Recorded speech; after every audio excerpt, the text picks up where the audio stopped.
दोस्तों, कैसे हैं आप लोग। दोस्तों आज मैं अपने एक फ्रेंड से मिलवाने वाला हूँ, सूरज। इनका थर्ड ईयर है बीटेक से कंप्यूटर साइंस एंड इंजीनियरिंग, और जबकि मेरा सेकंड ईयर है। तो हम लोग आज बात करेंगे कि आप ये, मैं उनको बताना चाहूँगा, ये 10 CGPA ला चुके हैं यूनिवर्सिटी एग्जाम में।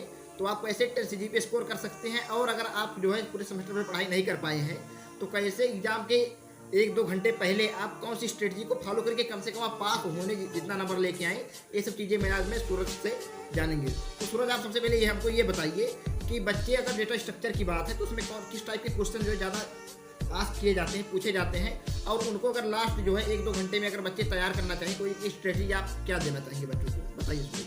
गाइस सबसे पहले तो इट्स मी सूरज। तो गाइस देखते हैं कि जो डेटा स्ट्रक्चर सब्जेक्ट है उसमें लास्ट मोमेंट पर हम क्या पढ़ें, ऐसी कौन सी टॉपिक्स को कवर करें कि जो हमसे एग्ज़ाम में खासकर पूछ ली जाती है। तो सबसे पहले तो मैं यहाँ पे आपको क्लियर करने वाला हूँ कि आप लास्ट मोमेंट पे कुछ ऐसे न्यूमेरिकल्स हैं जिसको आप कवर कर सकते हैं आधे 1 घंटे के अंदर। 3-4 टाइप के न्यूमेरिकल्स हैं, उसको आप कवर कर सकते हैं। लेकिन अगर ये कहें कि आप 1-2 घंटे के अंदर सारे न्यूमेरिकल देख लें, या फिर ये कहें कि सारे मतलब कुछ थ्योरी पार्ट को कवर कर लें, तो आप ऐसा नहीं कर सकते हैं, ठीक है। तो मैं आपको बता दूंगा, या फिर डिस्क्रिप्शन में आपको टॉपिक भी दे दूंगा कि किन टॉपिक्स पे आप न्यूमेरिकल्स को वीडियोस के थ्रू देख के आधे घंटे के अंदर या 1 घंटे के अंदर। अगर मैं आपसे मेनली पूछूं कि आपके टॉप 10 जो है टॉपिक आप बच्चों को क्या बताना चाहेंगे कि जो वो कम समय में और काफ़ी अच्छे से तैयार करना चाहते हैं, या लगभग वो जो है उनको बहुत अगर एक बार भी पढ़ेंगे तो उनके दिमाग में कुछ ना कुछ चीज़ें फिट हो जाएंगी, तो वैसे आप 10 टॉपिक जो है आप क्या बताना चाहेंगे बच्चों को। ओके भाई, तो यहाँ पे जो पहला टॉपिक निकल कर आता है वो सॉर्टिंग का टॉपिक है। सॉर्टिंग जो है वो बहुत ही सिंपल टॉपिक है, मगर अगर डेटा स्ट्रक्चर की बात की जाए तो, या डाटा की बात की जाए तो जो शॉर्टिंग टॉपिक है उसमें आप देख सकते हैं हीप शॉर्ट हो गया, हमारा बाइनरी शॉर्ट हो गया, मर्ज शॉर्ट हो गया, या इंसर्शन शॉर्ट, सिलेक्शन शॉर्ट, ये सारे जो टॉपिक्स हैं ना, मतलब अगर इसकी हम बात करें तो ये मुश्किल से 15 से 20 मिनट की एक टॉपिक है। अगर आप एक कोई वीडियो देख लेते हैं, यूट्यूब पे भी काफ़ी वीडियोस मिल जाते हैं, आपके बुक्स में भी है, अगर आप कंसंट्रेशन होकर 10 से 15 मिनट या 20 मिनट अगर आप दे देते हैं एक टॉपिक पे, तो आप आराम से जो है शॉर्टिंग के टॉपिक्स को कवर कर सकते हैं एज अ न्यूमेरिकल, और उसके साथ साथ हम एल्गोरिथम को भी समझ सकते हैं। तो ये था यहाँ पे। सूरज, हमने काफ़ी बच्चों को देखा कि जो डिप्लोमा से आते हैं, लिटरल एंट्री से बच्चे आते हैं, वो डिप्लोमा में हिंदी और इंग्लिश मिक्स करके लिखते रहते हैं, जबकि यहाँ आके उनको डायरेक्टली जो है लिटरल एंट्री से इंग्लिश में लिखना रहता है। तो उनको आप ऐसा क्या डायरेक्ट करेंगे, क्योंकि आपका भी लिटरल ही था, तो क्या डायरेक्ट करेंगे कि वो ताकि आके जो है ज़्यादा से ज़्यादा आउटपुट इंग्लिश में दे पाएँ और आप काफ़ी अच्छा स्कोर गेन करें, तो उसके बारे में आप क्या बताना चाहेंगे दोस्तों। यार देखो, सबसे पहले तो जब बच्चे डिप्लोमा में रहते हैं तो उनको जो है बहुत से लोगों को ये रहती है, एक्सपीरियंस रहता है कि वो हाई स्कूल से इंटर से गए हैं तो वो हिंदी में ही पेपर देते हैं। कुछ बच्चे होते हैं जो इंग्लिश और हिंदी मिक्स करके पेपर देते हैं, कुछ होते हैं जो इंग्लिश में पूरा पेपर देते हैं। तो जो इंग्लिश में पूरा पेपर देते हैं उनको तो इंग्लिश आता है, उनके लिए तो कोई बात ही नहीं है। अब यहाँ पे बात आती है जो हिंदी और इंग्लिश मिक्स करके पेपर देते हैं, उनमें हम ये डिफरेंस करेंगे। देखो यार, अगर हमें पेपर इंग्लिश में पूरा देना है, ये तो यहाँ पे तय है, ठीक है। तो उसमें हमें करना क्या है, उसमें हमें सिंपल से ये करना है कि जब हमारा सेमेस्टर स्टार्ट होता है तो जितना ही हम लिख के पढ़ेंगे, सबसे पहली चीज़ तो ये हो गई, जितना ही हम किसी टॉपिक को लिख के पढ़ेंगे। तो ध्यान दीजिए, इस बात को पॉइंट आउट करिए कि अगर आप कोई भी चीज़ पढ़ रहे हैं तो उसको लिखने का कोशिश करिए, क्योंकि इससे आपकी स्पीड भी बनेगी, और जी वो कहना मतलब इससे आपकी स्पीड बनेगी, प्लस आपको लिखने में जो है आपको जो है इंग्लिश के वर्ड्स भी आपको याद रहेंगे कि हमको किस तरीके से वर्ड्स को यूज करना है और किस तरीके का हमें सेंटेंस को बनाना है कि आपके। सबसे पहला तो टॉपिक ये हो गया कि आप जो है इंग्लिश में लिख कर पढ़ें, ठीक है। उसके बाद अगर ये बात करें कि जिसको बिल्कुल ही हिंदी आती है, इंग्लिश बिल्कुल भी नहीं आती है, ठीक है, बिल्कुल भी इंग्लिश में नहीं लिख पाते हैं, उनके लिए भी सबसे पहला रूल तो यही होगा कि जब भी वो पढ़ें तो इंग्लिश को साथ में इंक्लूड करके पढ़ें, और उसके बाद जो भी उनका वर्ड आ रहा है, जैसे कोई भी वर्ड आ गया, उसका अगर उनको मीनिंग नहीं पता चल रहा है तो तुरंत उसको डिक्शनरी पे जाके सर्च करें, या फिर आप गूगल पे जाके सर्च करें, तुरंत उसका मतलब निकालें, कंप्लीट सेंटेंस का मतलब निकालें। इससे आपका क्या होगा कि इससे आपकी एक्यूरेसी बढ़ेगी, मतलब कि आपकी जो इंग्लिश की वर्ड सिलेक्शन है उसकी एक्यूरेसी बढ़ जाएगी, ठीक है गाइस। तो ये था यहाँ पे तो कंप्लीट।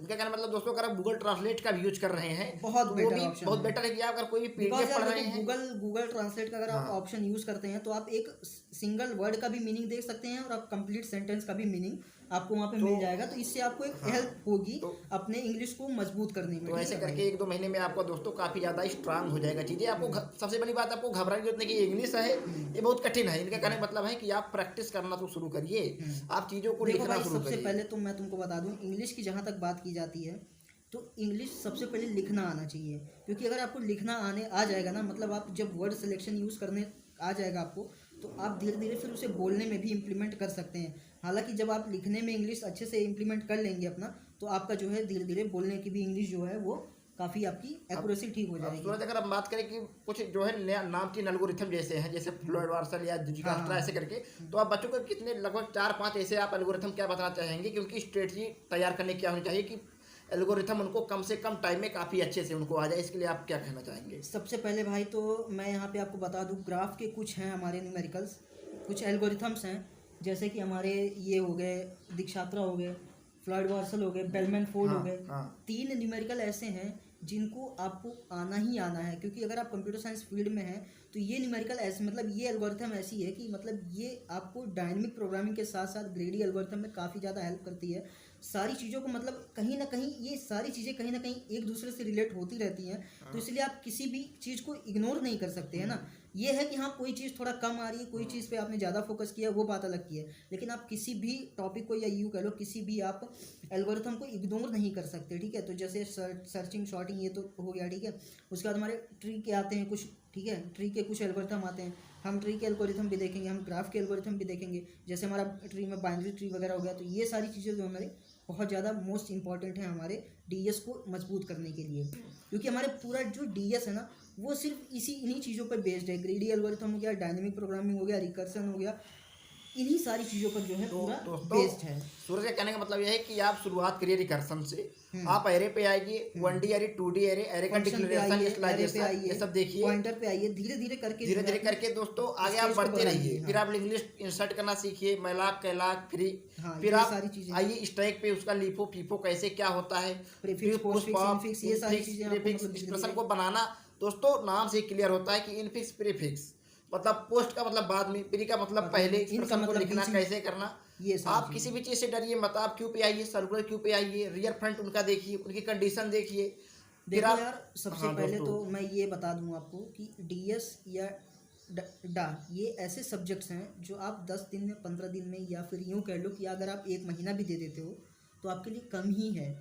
इसलिए कम है, ये देखो तुमने 10 दिन, 15 दिन, 1 महीना दिया तो ये पेपर में तो तुम पास हो जाओगे, पेपर तो तुम्हारा अच्छे से निकल जाएगा, तुम्हारी बैक नहीं आएगी, अच्छा तुम नंबर गेन कर लोगे, 50, 60, 70 नंबर, इस तरीके के नंबर आप गेन कर लोगे।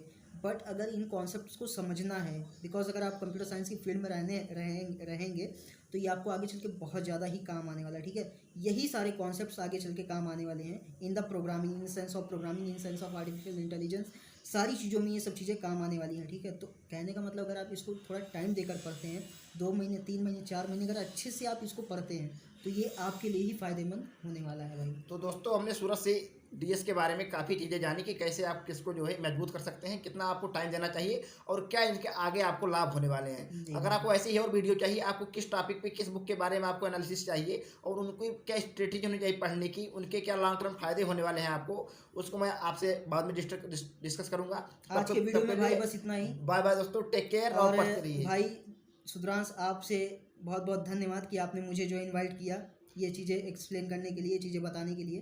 Thank you so much my pleasure Suraj भाई। आप इनका भी एक चैनल है दोस्तों, मैं आपको बताना चाहूँगा, आप इस चैनल के बारे में बताइए दोस्तों, वहाँ पे जाइए। मेरा चैनल तो भाई मैं अपने चैनल पर भी ये वीडियो डाल दूंगा, तो मेरा चैनल तो भाई जो देख रहा है उसको तो पता ही है। हालांकि SJTech18 this is my channel, इस पे मैं बात करता हूँ टेक्नोलॉजी से रिलेटेड या इन सब चीज़ों से, नई अपॉर्चुनिटी, ये सारी चीज़ें पर जो भी आती हैं दोस्तों, तो आपको वहाँ से जानकारी मिलती रहेगी। मैं आपको नीचे डिस्क्रिप्शन में लिंक दे दूंगा इस वीडियो के, आप वहाँ से जाइएगा, उनका एक बार वीडियो देखेगा, कम से कम आप ऐसे एडिटिंग सीखिएगा कि उन्होंने इतनी कम एज में कैसे इतनी बड़ी जो है अपॉर्चुनिटी को हासिल कर लिया है दोस्तों। तब तक के लिए bye, take care. Okay bro, bye.